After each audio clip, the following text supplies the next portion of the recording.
Are you tired of waiting for sparks to fly on your dating app? Do you dream of running through airports to deliver an out-of-breath, unplanned monologue? Then stop doom scrolling and start listening to Meet Cute Rom-Coms. Feel-good love stories that take you from chance encounter to grand romantic gesture in just 15 minutes. We're bringing rom-coms back. Get a brand new Meet Cute series on the first Tuesday of every month, with new episodes twice a week. Fall in love with Meet Cute Rom-Coms, wherever you find your podcasts. Is this where we kiss?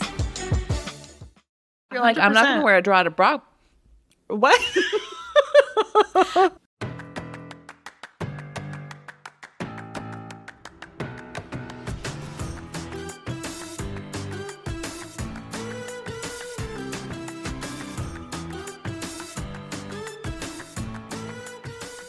Welcome to Girls Gone Hallmark, a Hallmark review podcast. I'm Megan, and I'm your longtime Hallmark movie fan. I'm Wendy. I'm your former Hallmark hater. Every time, someday. Dude.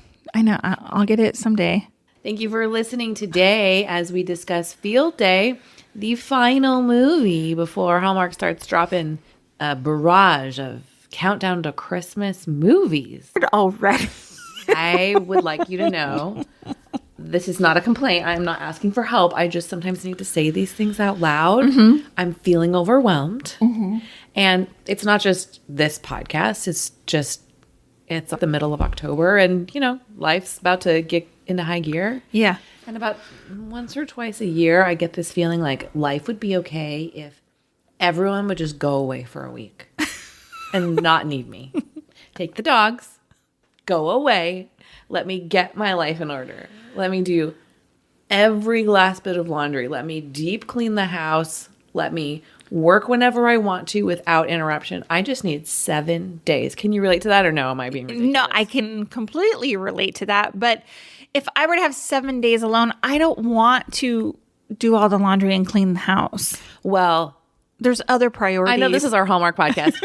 I want you to know that I one time had the opportunity to have 8 days home alone. Mm-hmm. And I think what was surprising to me is that in that time, when you don't have anybody else who needs you, the amount of hours in the day is staggering. I know. So it was like, yeah, I can spend a couple hours of the 16 hours I'm awake every day and still have plenty of time to I can sit down and watch a movie that I don't have to review. Yeah. I could binge watch an entire show in the course of that week. There's a couple hours for reading. There's time for me to go on a walk without an agenda. I think you'd be shocked what a full week can do. Now, would I love an actual full week vacation? Yes. But thinking in reality, I'm like, well, there's stuff I got to get done. So I'd love to get it done on my own time. Got you. So what you're trying to say is you feel behind the 8 ball already? Very much so. Very much so.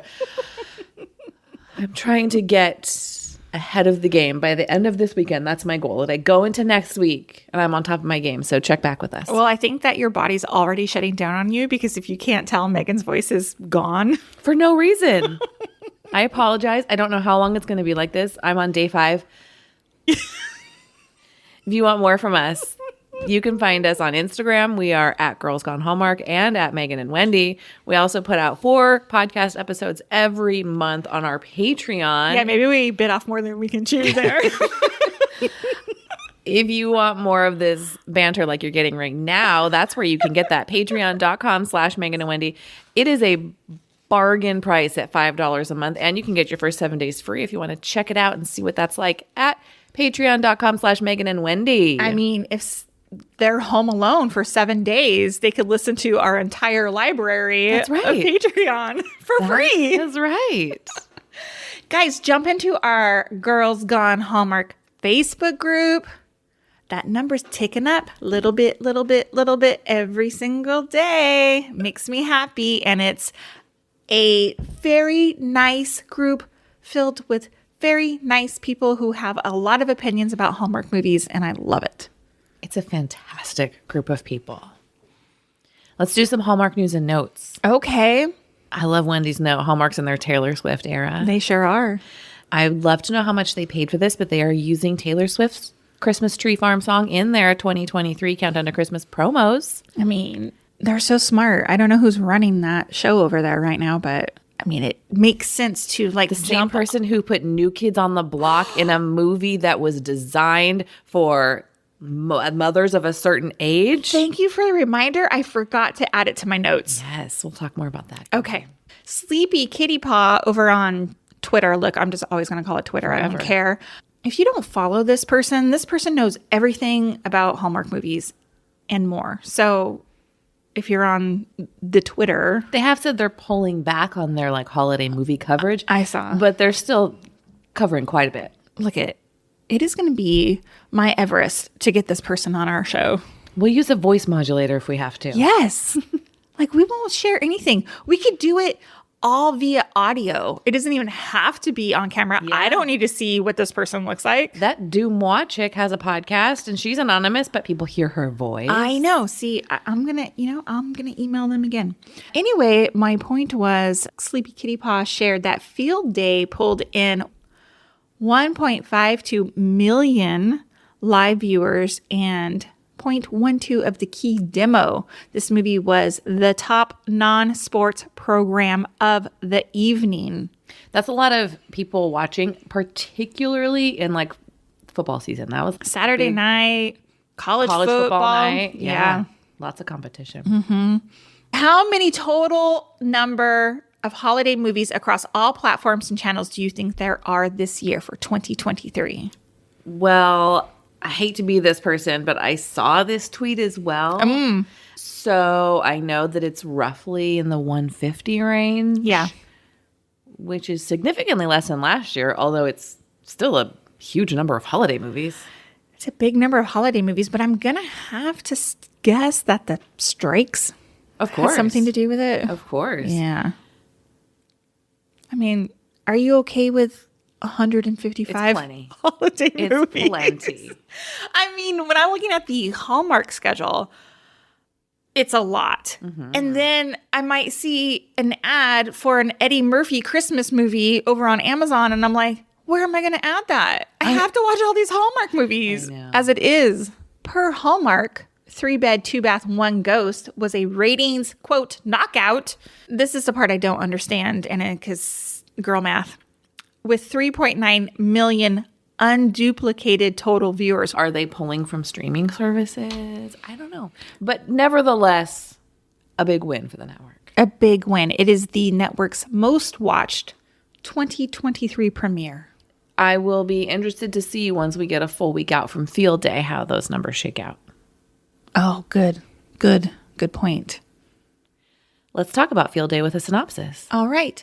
3 moms from different social circles are forced to work together to plan their kids' elementary school field day, starring Rachel Boston, Benjamin Ayres, Shannon Chan, Kent, and Carmel Emmett. Rachel Boston stars as Jen in this movie. She was last in The More Love Grows. Before that, she was in A Christmas Cookie Catastrophe, but unfortunately, we are not seeing her in this year's Countdown to Christmas lineup. I feel like she needs to be in more movies, more Hallmark movies. It's like one a year. I fully believe that this will turn out to be such a big hit that maybe this will catapult her a little bit more. I feel, though, that the fans already love her. I don't disagree. All right. Mr. Romance University plays Coach Dan Aldridge. Benjamin Ayres has a whopping 93 acting credits, including last year's Long Lost Christmas. Most recently, he was in a Canadian show called Family Law. He will co-star with Laura Vandervoot in Miracle in Bethlehem, PA on December 21st on Hallmark Movies and Mysteries. Yeah, he will. That movie is not on our current review schedule. That may be a 2024 look back review. Oh, I like you calling it that. What a great name. That's what we're going to call it. Shannon Chan Kent plays Kelly. Talk about whopping. Kelly has 286 acting credits. Is this the most we've ever seen? It might be. She does a ton of voice work on animated shows like Strawberry Shortcake, Sonic Prime, and Polly Pocket. Her last Hallmark credit appears to be 2019's holiday date and Flip That Romance. She was also in the irresistible Blueberry Farm, which our listeners are basically begging us to review. They are. I know. In the Facebook group. I know. That's an Allie Sweeney joint. Yeah, I don't know. They wanted us to review it during the summertime, and we didn't. And then it didn't fall in the fall movies. Mm-hmm. So maybe sometime in the spring. I mean, basically by the time Countdown to Christmas is over, we'll be planning for summer anyway. So keep up the request. Carmel Amit plays scary lawyer Lady Marissa. She has 65 acting credits, including last year's A Fabled Holiday.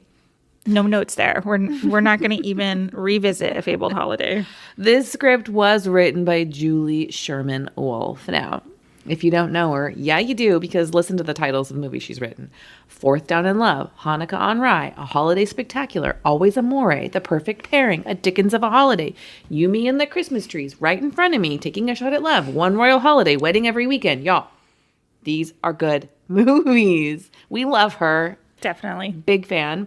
Up next is Holiday Hotline. She took over the script after the original writer, Dwayne Poole, sadly passed away. And we are reviewing that movie. It's dropping a little later in the schedule, but it is in our lineup. Yes. Drops on 12/19. I mean, when we were reviewing the movies with our first impressions, Megan was like, this is a Butterball movie, Butterball Hotline movie. Wait. I'm so excited for this movie. Knowing that it's written by Julie Sherman Wolfe, it's going to be great. I know it's going to be great. Right.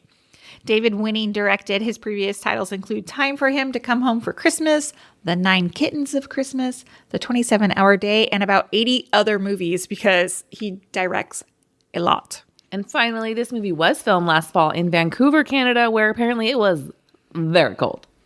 Hey, I can't remember what it was, but I know there was like a whole bunch of Hallmark people got together and got to see screening of this movie like in the summertime, maybe? Okay. Does that sound familiar to you at all? No. Was it at one of those conventions? Oh, did they watch it at I think they watched it actually at Hallmark Christmas headquarters.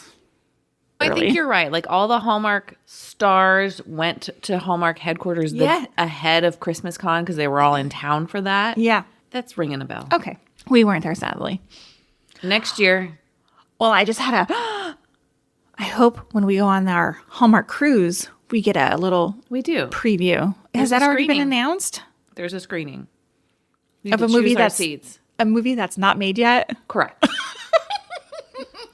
A screening of a 2024 Countdown to Christmas movie. Our cruise is next November, so it will have already been announced. We'll already be in the Countdown to Christmas lineup, so it'll be one of the later movies. We had to pick our seats. I wonder if I just had a thought. We're going in November. Am I going to need a jacket on this cruise? I pictured me sunning. You won't need a jacket. It's like going to Hawaii in November.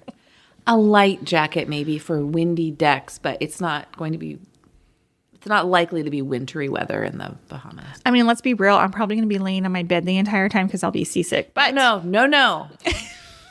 Guys, if any of you are planning to go on the Hallmark cruise in November of next year, let us know. I want to meet you. I can't believe it's still over a year away. It's a long time away. I'm so sad. I want to go now. It's a long time away. All right. Are you ready for your first impression? I am. You go first. Did they film this in my hometown? In your hometown? I know every single one of these moms. Oh, that's funny. Mine is Julie Does It Again. Yes, ma'am. What did you like about Field Day? Well, since we started these reviews, I have always said that Julie writes for me. I am her demo. Like, Megan and I, if listeners don't know, have a longtime blogging background. Oh, yeah. Who's your ideal customer? And I think Julie thinks of me, Wendy, in suburban Orange County when she's writing these movies because I love the stories she creates. I love the language she uses. I love her pop culture references. The jokes are funny. Does Julie have how that there's the Heinies and then there's the wolves? The wolves! That's us. We're coining it now. Yes. I really, really enjoyed this story. This movie was so relatable. Mm-hmm. Deeply relatable. Deeply. from the moment she's in the drop-off line and gets out of the car, and I'm like, don't get out of the car. You know, that's one of my biggest Oh my pet God, peeves. when they're like, you can't park here. I was like, that every parent who has done school drop-off knows that moment. We all know that feeling of not being fully ready and having to get out of the car for one reason or another. In fact, it happened to me this morning, not at school drop-off, but there is no coffee in my house. And I placed a Starbucks order, went to pick it up. It's kind of like cold and chilly here in the mornings. I'm wearing my fuzzy Crocs around the house. Oh, geez. Did you get out of the car and go, oh, shit. Literally, I'm wearing that was Crocs. the exact morning. My feet hit the ground, and I go, oh no, I'm in my Crocs. But you know what, man? I just owned it. I walked right in. There were kids from your daughter's school there, and I was like, they're just talking about this mom and her Crocs, and I don't care because I had my coffee and and it was ready for me. It was perfect. I picked it up, said thank you, and left. We know that moment though, right? Yeah. I'm not going to wear a bra to drop off. Because I'm not going to get out of the car until my kid forgets their lunch and I have to go running after them. Been there. This PTO storyline was very relatable, no? Deeply. Megan and I are both moms of teenagers, and we have spent many, many years involved in the parent-teacher organization, association, whichever it's called in your neck of the woods. We have all planned a field day or a trunk or treat or a end-of-year carnival Class party. something. Yeah. And there are those moms there that are in this movie. I would like to point out that Julie said on Twitter that none of these women, this is an amalgamation of people she's known over the years. None of them are a direct character. But I think we all know who these women are. Yeah, for sure. Now tell me this. Have you heard the narrative of the working mom who is not available to come help at school? Yes. And how much SHIT is talked about these women who can't be there? It happens. It really happens. And I'm so glad that Julie put this in the movie. One of my favorite scenes is when it's towards the end and Kelly is talking to Marissa. And she's like, I'm sorry I ever made you feel bad for being a working mom. You were an amazing mom. You worked so hard for your family. I loved the female friendships. Obviously, that's the best part of this whole movie. Agree. Was that trio of women. And I just love that she acknowledged, like, you're such a good mom, even though your mom life looks different than mine. Right. I'm your best mom friend. Right. Life. Yeah. Yeah. That made me cry that moment. I cried. I texted Megan. I was like, why am I crying during film cried day? twice. I loved it. I loved how these three women like rallied around each other to help each other out. And they all come from different like sets, you know? And it was just so nice. It was so nice. I love when Hallmark gives us a movie. I know we just talked about it, but when it gives us a movie about female friendships and the love story is like the side story. Yes. I have some thoughts about it. Somebody at Hallmark, or maybe it's the writers, or I don't know, but I truly believe that women, and I know men watch Hallmark movies too, but I'm talking about women here. Women who watch Hallmark movies, me included, find that female friendships are equally as important as romantic ones. And I love that they're giving us stories that show that. Yes. I think maybe one of the reasons that resonates so much with me is not that everybody my age is married, but I've been married for 18 years. I'm not constantly in the like, let's find a new romance phase. Yeah. But I could make new friends at any point. Like that is an evolving part of my life forever, whereas romance may not be. Right. That's why for me, it gets old to watch movie after movie about like falling in love again. I'm like, give me a break. All right. Obviously, I love the New Kids on the Block moment. I happen to have been standing up and I just danced my ass off during the whole song. Yeah. I did cringe a little bit when she was like doing the sprinkler move. I was like, don't do that. Don't do that. It's like a robot throwback to you. Yeah, just don't do that. Just do like your fun. See, shimmy and shake. Whenever I see moments like this, I think this is why I could never be an actress, because when they're like, just just dance. Just feel yourself in that moment. I'd be like, well, I'm out. I'm sorry. I quit. Like, I would need it to be like, I would need to do like the shopping cart or the sprinkler. No. Just to get through that moment. Or the like staying alive. No, don't do that either. I don't know what to do. I can't dance. And dancing, no, couldn't do it. You just do this.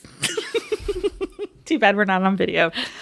That was pretty funny. I gotta say, I was thoroughly surprised that they used a New Kids on the Block song. Yeah. And it just was perfect for the age of woman watching this movie. 100%. Yeah. Yeah. Let's talk about Benjamin Ayres in this role. Okay. I found him charming and kind and mature. Yeah. You know I love Benjamin Ayres. I know you do. Did you see that he was giving away the Coach shirt? The coach shirt. Yeah, I love that. That's really cute. I just thought that was cute. But I did love his character in this movie. Like, he was gonna he was taking it slow. They both were. They were confused. They were both a little bit. Are you done with what we liked? Yeah. Because this is a transition for me. Let's transition. So for that, to me, I like that they were taking it slow. I like that they were figuring it out. It was a little bit of emotional whiplash for me, though. Agree. Because it was almost one too many back and forths. Like, I can understand the date doesn't go well. We're not ready. Maybe we are. Let's figure this out. And then that same day, after deciding that they're ready, he's like, I'm backing off again. Yeah. And he went into this relationship like, relationships suck. Love sucks. Mm-hmm. And so for him to have that attitude and then to back out twice, part of me was like, how can I feel comfortable getting into a new relationship with you when like this is what you've shown me? Now, when I'm listening to you hear all these things, I was like, well, those things are not charming, kind of mature at all. So was I thought making that up in my head? No, because he's so lovely to her at school, even when she's like struggling with the door. Like from that moment, they don't have a contentious relationship. And even when he's like, relationships suck, he's like saying it in the context of her struggling with the idea of getting into a new relationship. I didn't find it off-putting. I just found it's fine that that's how you feel. But he wasn't giving me like I said, it was emotional whiplash. It was moments of like, oh, he seems like he's very taken by her. Mm-hmm. And then moments of like, but relationships under the umbrella suck. Like he was like, what? Like, I'm in, I'm out, I'm in, I'm out. Right. No. In that same vein, I know that these movies have to have a romance, but I think we got to stop trying to make I love you happen. That's just my number one wish. Don't say I'm falling in love with you. Just I'm falling for you is perfectly enough. I really like you. I really like you. We're talking a span of a few weeks here. They've been on one non-date. Right. Can I go back to the date for a second? Uh-huh. I think it's unfair. This is a woman who was a widow. Mm. You can't expect her not to talk about her ex-husband. Yeah. Or not even her ex-husband, her dead husband. Yeah. Right?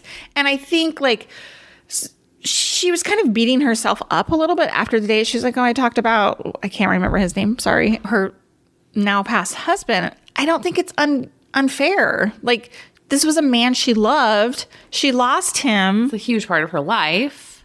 You shouldn't just like wipe that clean and be like, I'm 21 again and like I don't have any baggage. Yeah. Right? Yeah. So I didn't really love how they were like talking about their exes and they're like, well, we're not ready because we're still talking about our former loves. This is our life. Let's process it out loud. This is where I'm coming from. Yes. I was in a loving, wonderful marriage. He died. That has left marks on me and has shaped who I am now. Right. Agree. Can we talk about his illness for 2 seconds? She says he had a headache. He went to the doctor. He was dead later. I can't remember what it was, but I was like, don't say a headache. I have headaches every single day. Now I have this thought in my head. You have a brain tumor? Yeah, of course. Of course. I have a brain tumor. Yeah. It just made me sad. Yes. Anyway. I thought so too. Speaking of sad, I thought her performance while watching the video of her husband that he had left for her was beautiful. That was another moment where I cried. It gave me a little bit of throwback to Sweet Autumn when Aunt Dee leaves her like video Will. I liked this one better. Oh, me too. And I thought it was nice that her mom was holding on to it for a time when she needed it. Like, that's so nice. Like, to have that kind of forethought. I don't know if I would be capable of that forethought if I was dying to be like, haunt you forever if you move on from me. I think it's a very selfless thing to be able to do. yeah, And while you're sick and thinking of everything you're leaving behind, be right. able to do that. God, don't. I can't. All right. I have one more. I wanted more, which means I was sad when this movie was over. Yeah. I don't know if it lends itself to a sequel, but I would love one. Yeah, I loved these women. I could absolutely see them. And I think we're just getting started with the romantic relationship here. Even though we get the I love you, it's not going to be a straight path forward. Right. Julie, I'm going to email you, DM you. We want a sequel. Sequel. Field Day 2. I'm trying to come up with a clever title. I can't think of one right now. Megan usually knocks them out. Yeah, I don't have it right. The book fair. Field Day, the book fair. Let's move on to Did You See That? I only have one. Okay. It's Field Day. They're setting up all the stuff outside. They're all talking about the impending rain. The sky is sunny. I didn't see one rain cloud. Oh, yes. Well, then the sprinklers go off, so it doesn't really matter. True. When I was in college, I ran an organization, and we would have to reserve like outdoor spaces to have events. And we had 3 big events, and they were in the spring, and we always would reserve an alternate indoor, like one of the gym in case of rain. And one year, none of the indoor spaces were available. And so we were like, well, we're just going to cross our fingers. And the week leading up to our biggest event, we didn't have an alternate space, and there was rain in the forecast. And this is in like 1999. So I was literally watching the Weather Channel every single day, watching the forecast. It did not rain. The event went off fine. But that was the most stressed I ever was. It was in college, was thinking that the rain was going to ruin this event. So I get it. Okay. First of all, school starts, and it is immediately freezing cold outside. Oh, I have a Did You See That too? Thank you for reminding me. Yes, but go ahead. Snowing at one point while they're off at this adventure course. And they tell us in the beginning of the movie, like, field day's in 1 month. So even if school started on Labor Day, after Labor Day, it's still September. Yeah. And it is snowing, which, whatever. It was clearly cold. You could see their breath. Do we know where this movie was supposed to take place? Yes, actually, I do remember. It was supposed to be set in Framingham, Massachusetts. And the reason I know that is because Julie said so on Twitter. Well, damn, I'm going to Massachusetts in November. Is it going to be like a snowstorm there? According to that timeline. It's cold in Boston, but in November, but it would not be like this in Boston in September. Okay, here's a thing I noticed. They are dropping the kids off on the first day of school, and there are pumpkin decorations out in front of the school. Man, this school must start in October. Right? They're like, we got to make it a fall movie. Put some pumpkins out here. Nobody's going to care about this first day of school timeline. That's funny. Yeah. So the water in the dunk tank must have been freezing. I had read somewhere, there was some commentary in the Facebook group about, Someone said maybe it's heated. it didn't look cold to me. Like, did you Maybe see, like, he's just a great actor. did you see steam coming off of it? Like it was cold? Steam would come off it if it was warm. Yeah, if the water was warm and it was colder outside, right? Yeah, so the water's cold.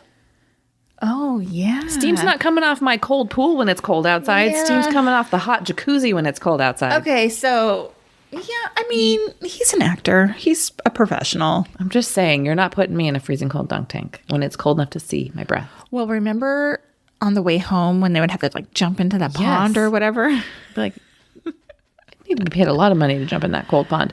2. I just said 2 and held up one finger.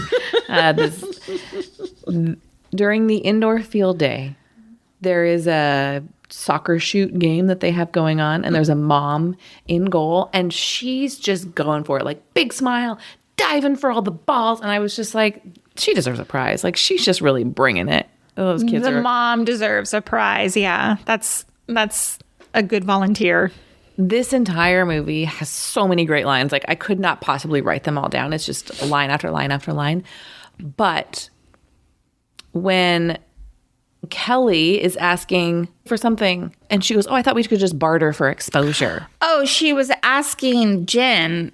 She wanted Jen to do the website. The website, that's right. Yeah, I LOL'd when I heard that. I'm pretty expensive. And she's like, oh, I thought we could just barter for exposure. And She's like, for what? Hilarious. For exposure with your yeah. If you don't follow Julie Sherman Wolf on Twitter, you should, because during the premieres of all of her movies, especially now that the writer's strike is over, she live tweets them with like behind the scene tidbits. And she notoriously hates word signs. She makes fun of them twice during this movie. And she posted a picture of the one word sign she has in her house, which is a wooden sign with a script font that reads, "Inspirational family motto" in a whimsical font. Oh, that's funny. So as I like look around your house, do you have any word signs? I don't think so. Gather, live, laugh, love. I feel guilty. I put those out during the holiday season. I have probably some holiday related ones. What did you rate Field Day? 4.75 stars. Exactly what I wrote. Thank you for listening to this episode of Girls Gone Hallmark.